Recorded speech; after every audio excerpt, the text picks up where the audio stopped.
wabarakatuh. Ya Rabbi bil Mustafa bil Muqasidana waghfir lana ma madha ya wasi'al karim.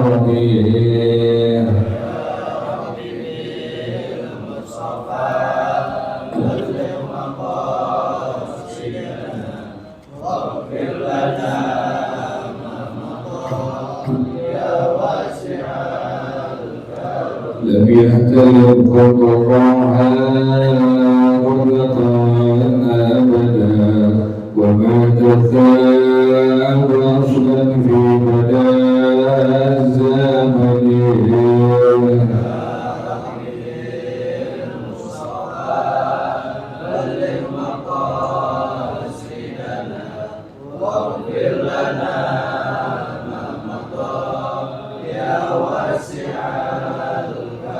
إن هدى فلن تهرب ما وقعت ذبابة أبدا في جسمه الحسن.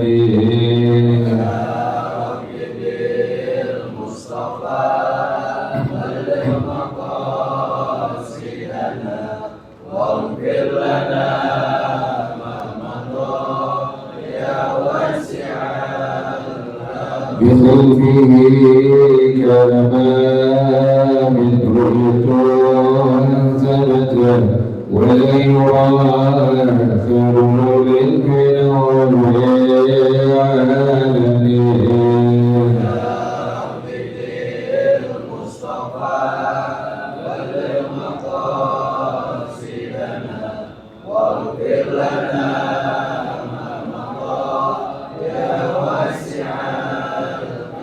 وقلبه لم ينم والعين قد نعست ولا يرى ظله للشمس ضافاطني.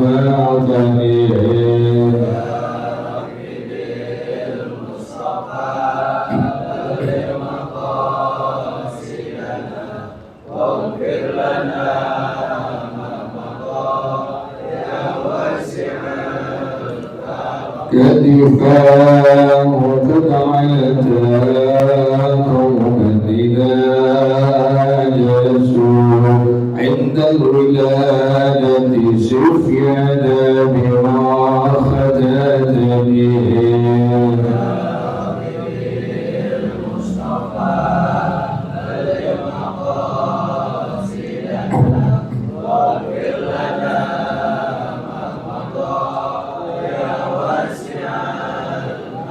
مولاي صل وسلم دائما أبدا على حبيبك خير الخلق كلهم.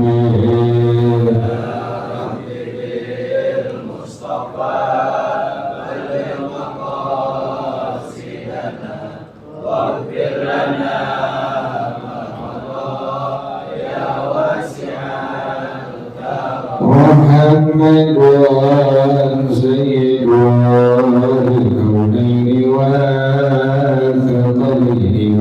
والفريقين من عرب ومن عجم.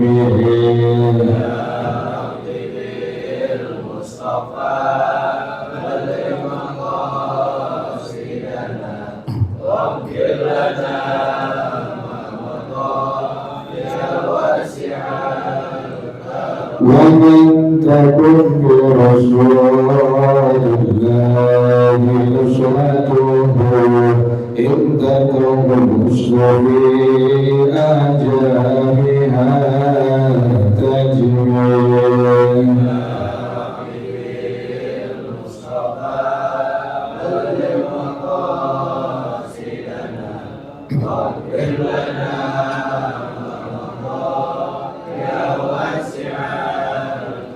هو الحبيب الذي ترجى شفاعته لكل حول من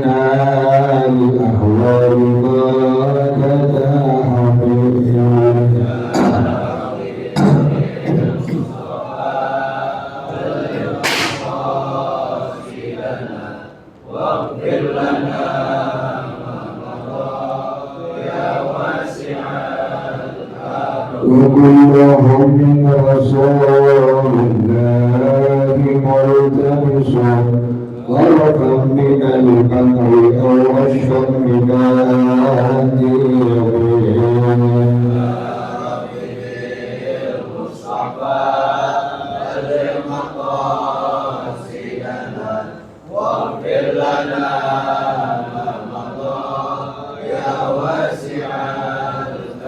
يا نفس لا تقنطي من زلة عظمى إن الكبائر في الغفران كالأمويه.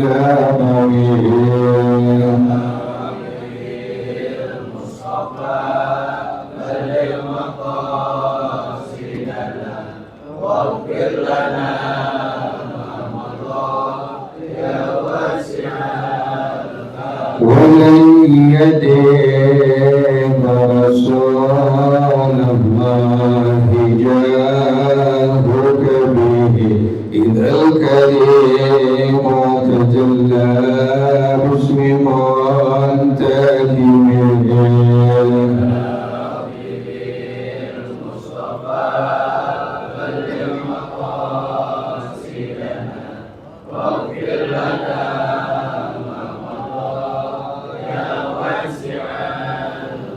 لعل رحمة ربي يقسمها تأتي على حسب الإسيان في كسبه.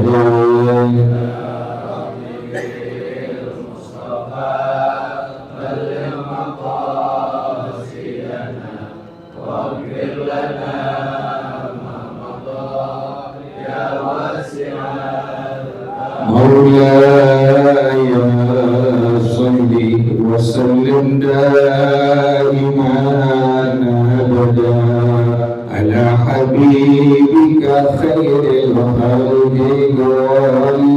كلهم.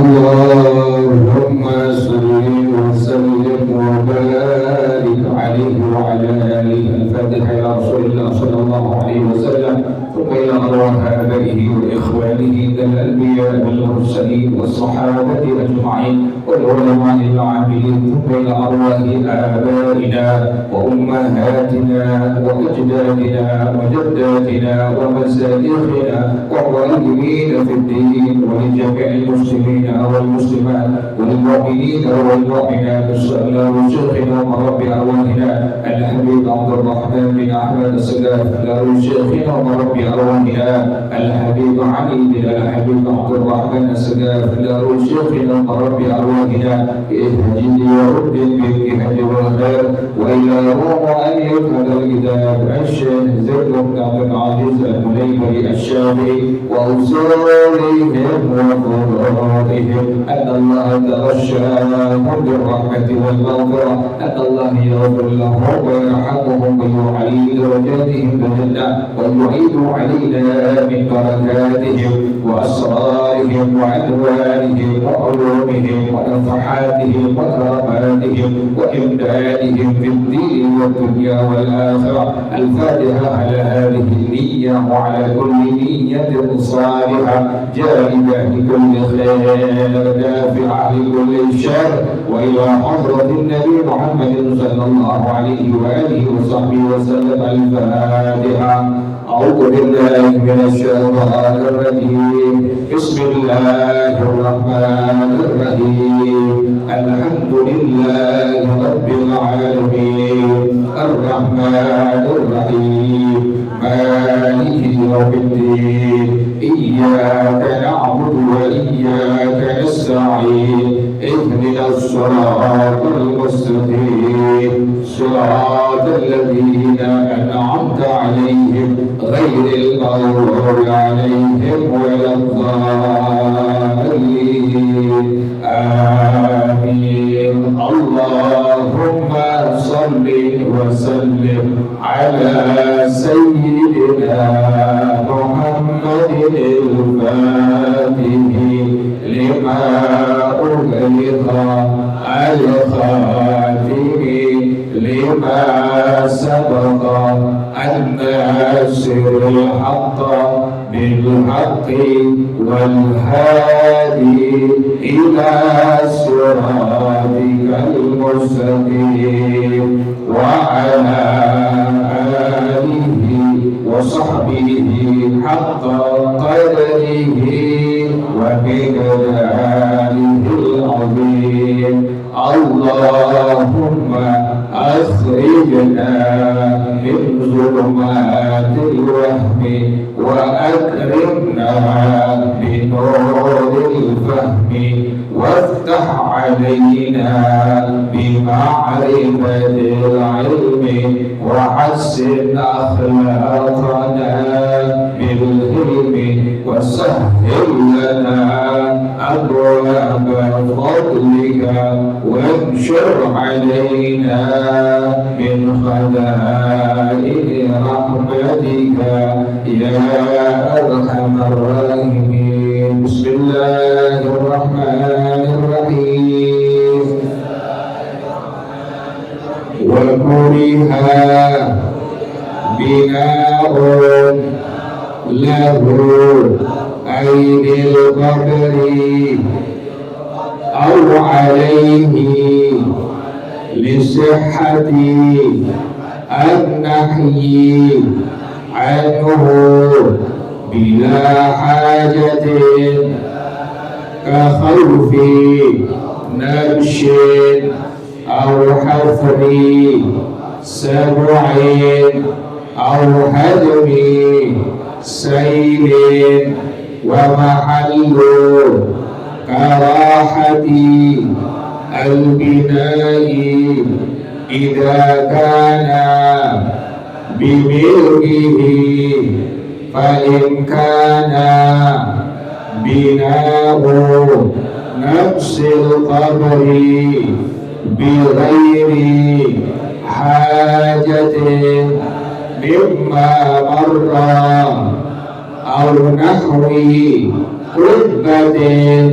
عليه بمسبلة وهي ما اعتاد أهل البلد الدفن فيها عرف أصلها ومسبلها أملا أو موقوفة حرما وهدما وجوبا لأنه يتأبد بعد إثم حاكم للميت ففيه تضييق على المسلمين بما لا غرض فيه.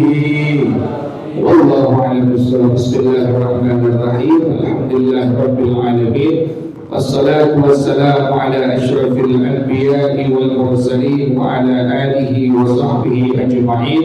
قال الشيخ الإمام المؤلف رحمه الله على من نفع به وبركات علومه وبكم في الدارين آمين. قال رضي الله تعالى عنكم. بسم الله الرحمن الرحيم. Mari para jemaah sekalian, kita melanjutkan pengajian kita masih bicarakan tentang hal-hal yang berkaitan dengan jenazah yang diambil, yang dikutip dari kitab Fathul Mu'in yang dikarang oleh Syekh Zainuddin bin Abdul Aziz Al-Mulaybari atau Al-Malibari Asy-Syafi'i radhiyallahu anhu wa rahimah.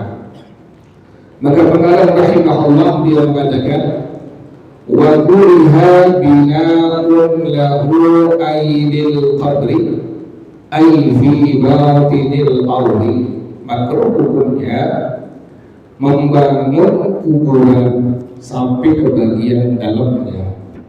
Ini belum kelar hubungannya.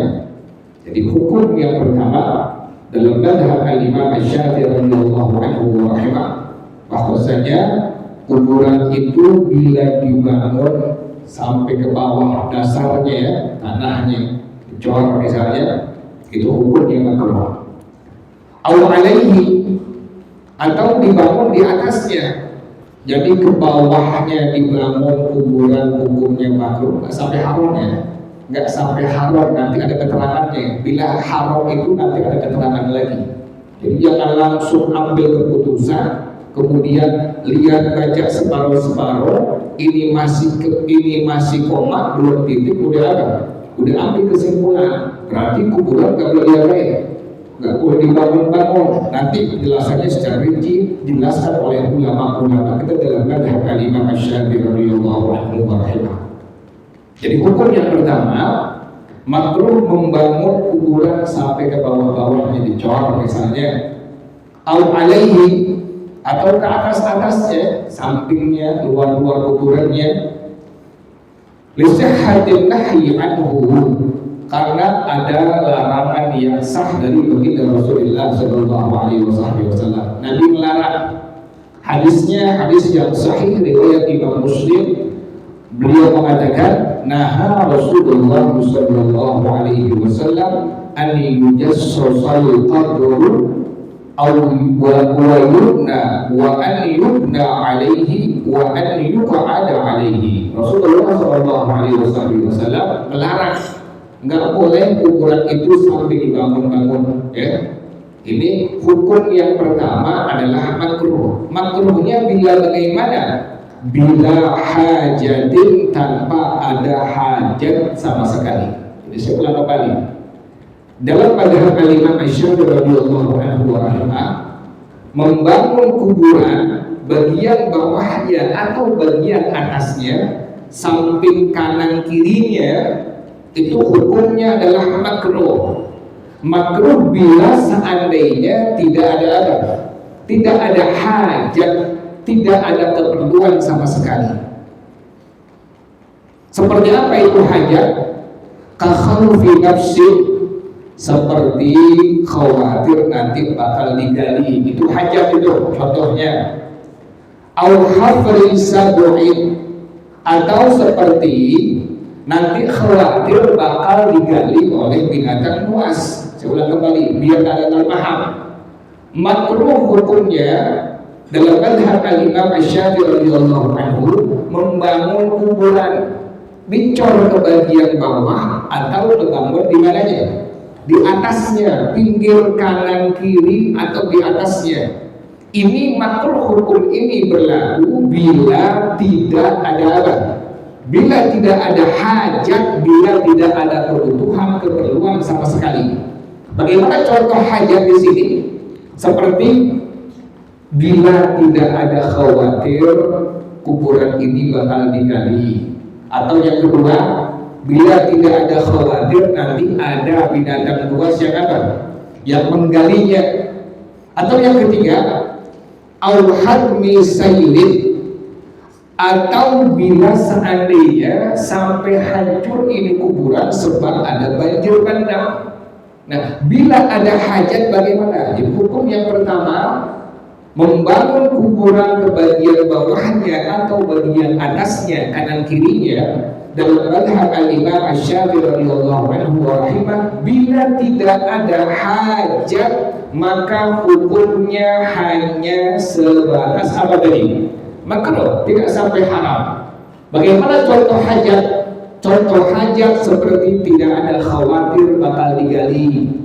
Atau yang kedua contohnya, bila tidak ada khawatir bakal digali oleh binatang buas, dimakan itu jenazah.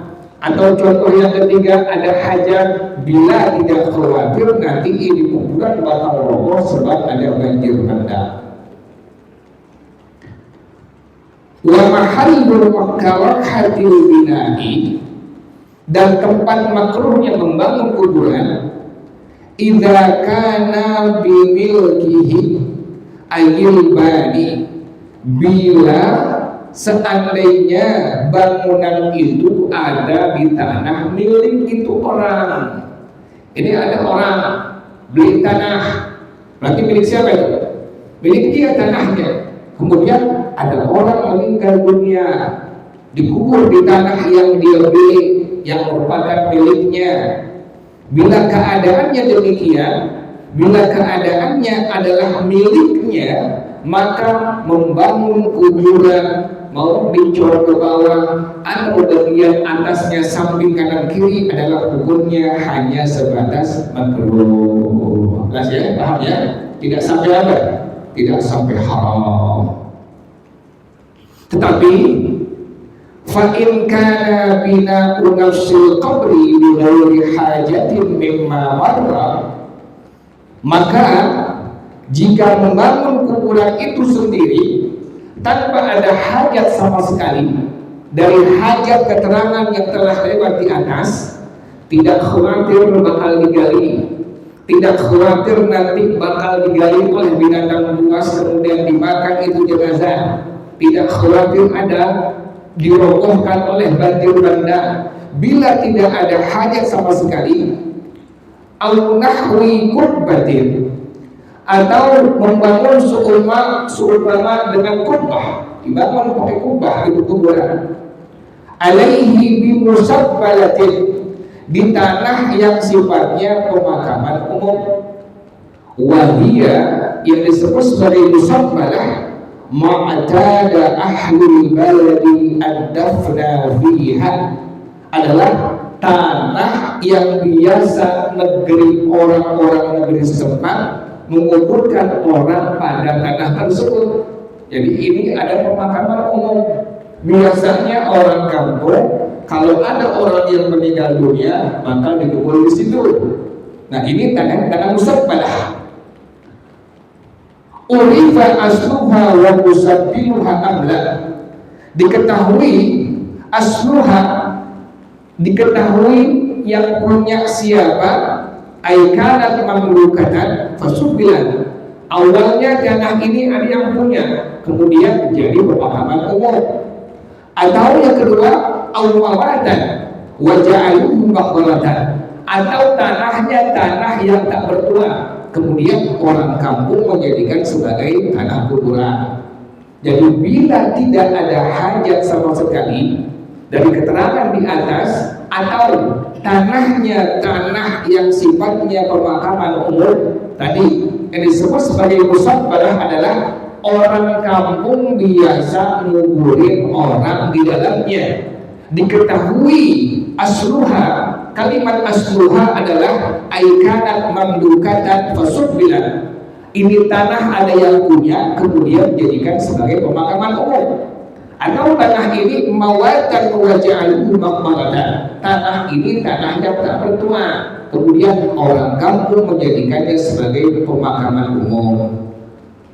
Au mawqufatin, atau tanahnya adalah tanah yang diwakafkan. Nah bagaimana hukumnya?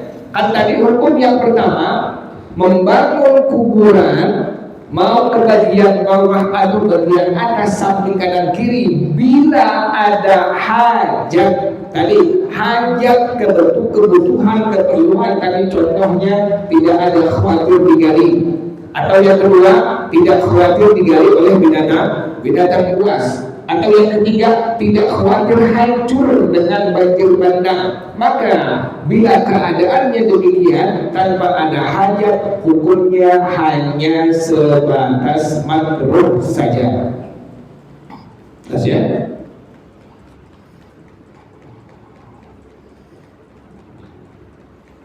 Nah sekarang bagaimana bila seandainya tanpa ada hajat sama sekali? Tadi ya, tadi makruhnya bila seandainya di tanah milik sendiri ya. Tapi kalau tanahnya tanah pemakaman umum atau tanahnya adalah tanah yang diwakafkan, maka bagaimana hukumnya membangun kuburan itu? Harumat, maka kuburnya menjadi haram. Jelas ya? Jadi saya ulang kembali, takut gagal paham. Hukum membangun kuburan, mau ke bagian bawah atau bagian atasnya, bila tidak ada hajat, bila tidak ada kebutuhan sama sekali, tanahnya milik dia, maka hukum membangun kuburan tadi hukumnya hanya sebatas apa tadi? Makruh, tidak sampai haram. Tapi bila mana membangun kuburan ini tanpa ada hajat atau tanahnya tanah yang sifatnya musabbalah, tanah pemakaman umum, awalnya ada yang punya kemudian dijadikan sebagai pemakaman umum, atau awalnya adalah tanah tak bertuan kemudian dijadikan sebagai pemakaman umum, atau tanahnya tanah tawakaf. Nah, ini bagaimana hukumnya membangun kuburan di atas tanah yang sifatnya pemakaman umum atau sifatnya wakaf? Haruma, maka hukumnya haram dalam mazhab Al-Imam Asy-Syafi'i radhiyallahu anhu wa rahimah, tanpa ada hajat. Di belakang belum habis nih. Kemudian bagaimana dengan kuburan orang-orang saleh, kuburan para nabi, kuburan para orang-orang mati syahid, kuburan para auliya salihin? Ini berkelam nih. Yang dalam kebetulan berarti hukumnya jadi apa? Jadi haram. Ini berkelam omongan ulama kita masih menjelaskan bagaimana hukumnya bila membangun kuburan ada pada kuburan para nabi atau kuburan orang-orang yang mati syahid atau kuburan orang-orang saleh, kuburan wali-waliullah. Maka dalam kitab yang ada Talibin Hasyiyah Fathul Mu'in, pengarang rahimahullah dia mengatakan, qala al-Bujailini, berkata al-Imam al-Bujailini radhiyallahu anhu wa rahimah, wastasna ba'duhum kubural anbiya'i wasyuhada'i wassalihin wa nahwihim. Para ulama sebagian mengecualikan apa? Kuburan para nabi, kuburan orang-orang yang mati syahid, kuburan orang-orang saleh, kuburan wali-waliullah, maka hukumnya tidak sampai makruh dan tidak sampai haram. Paham ya? Kita kan suka lihat tuh, ada kuburan kiai, ada kuburan habib, ada kuburan wali-waliullah, dipakai apa? Dipakai bangunan-bangunan, dibangun. Maka bagaimana hukumnya dalam mazhab Al-Imam Asy-Syafi'i radhiyallahu anhu rahimah?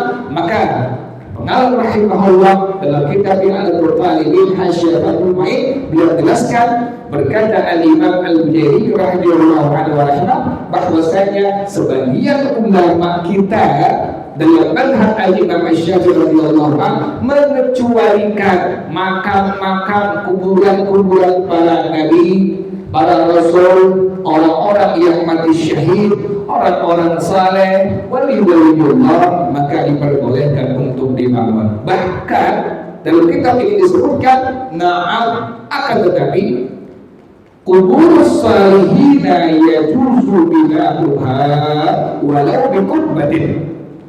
Makamnya, kuburannya orang-orang saleh, wali-waliullah, itu boleh dibangun sekalipun ada kubahnya. Kenapa demikian?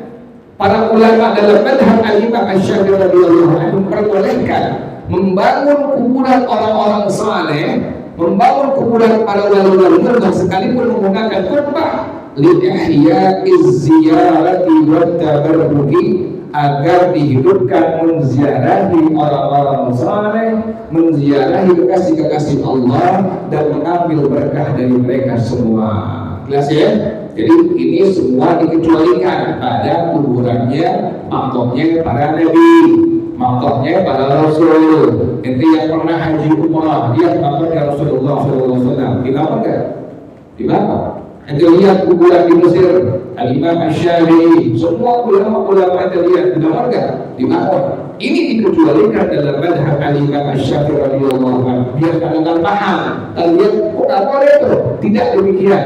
Dalam mazhab Al-Imam Asy-Syafi'i radhiyallahu anhu dikecualikan bila mana ada di kuburan makamnya para nabi, para rasul, orang-orang yang mati syahid, para kekasih-kekasih Allah wali-waliullah, maka ulama kita mengecualikan boleh dibangun sekalipun ada kubahnya. Kemudian kita kubahnya, kubah apa? Kubah hijau, al-qubbatul khadra. Nanti kalau pernah haji pun tahu tuh di Masjid Nabawi di atasnya ada apa? Ada kubah yang disebut sebagai al-qubbatul khadra. Kenapa demikian diperbolehkan? Ada sebagian ulama dalam mazhab al-Imam Asy-Syafi'i radhiyallahu anhu memperbolehkan dibangun makamnya para nabi, para rasul, orang-orang yang mati syahid, orang-orang saleh, kekasih-kekasih Allah waliullah, maka hukumnya tidak apa-apa. Tetapi tadi bila selain mereka tadi dibangunnya di tanah yang memang sifatnya pemakaman umum atau tanahnya tanah yang diwakafkan, maka hukumnya menjadi haram. Hukumnya menjadi apa? Menjadi haram. Tadi hukum yang pertama makruh bila tanahnya tanah itu orang. Tapi bila tanahnya tanah sifatnya pemakaman umum atau tanah wakaf, maka hukum membangun kuburan tadi menjadi haram, bahkan wahulima wujuban wajib untuk dihancurkan. Kenapa demikian? Li'annahu yata'abbadu ba'da imihaqin lil mayyiti, karena dia akan menjadi terus-menerus ada kekal setelah mayitnya sudah hancur. Fafihi tadiyatun 'alal muslimin bima la gharada fihi, maka padanya ada penyempitan bagi muslimin yang lain yang akan meninggal dunia di kubur tempat itu yang tidak ada tujuan sama sekali. Makanya diperbolehkan untuk dihancurkan bila mana terjadi selain dari makomnya para nabi, makomnya para rasul, makomnya orang-orang yang mati syahid, makomnya orang-orang saleh, dan makomnya para kekasih-kekasih Allah. Wallahu a'lam bissawab. Al-Fatihah. A'udzu billahi minasyaitonir rajim. Bismillahirrahmanirrahim. Alhamdulillahirabbil alamin arrahmanir rahim maliki yaumiddin. Iyyaka na'budu wa iyyaka nasta'in ihdinas siratal mustaqim siratal ladzina an'amta 'alaihim ghairil maghdubi 'alaihim waladdallin. Bismillahirrahmanirrahim. Alhamdulillahirabbil alamin. Allahumma shalli wa sallim ala sayyidina Muhammad wa ala ali sayyidina Muhammad. Ya hayyu ya qayyum ya badi'as samawati wal ard. Allahumma kama ballaghtana rajab sya'bana faballighna رمضان. اللهم كما بلغتنا رجب وشعبان فبلغنا رمضان. اللهم كما بلغتنا رجب وشعبان فبلغنا رمضان. بارك اللهم لنا في شهر رمضان. بارك اللهم لنا في شهر رمضان. بارك اللهم لنا في شهر رمضان يا رب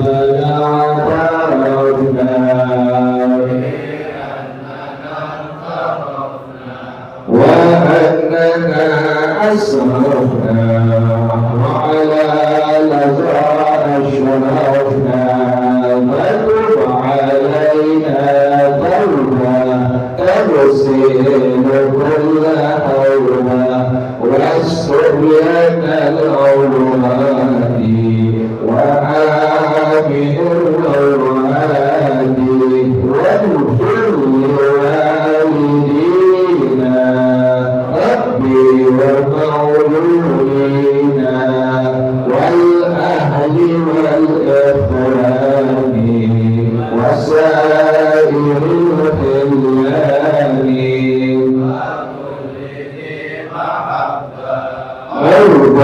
أرضنا وصحبا والمسلمين أجمع.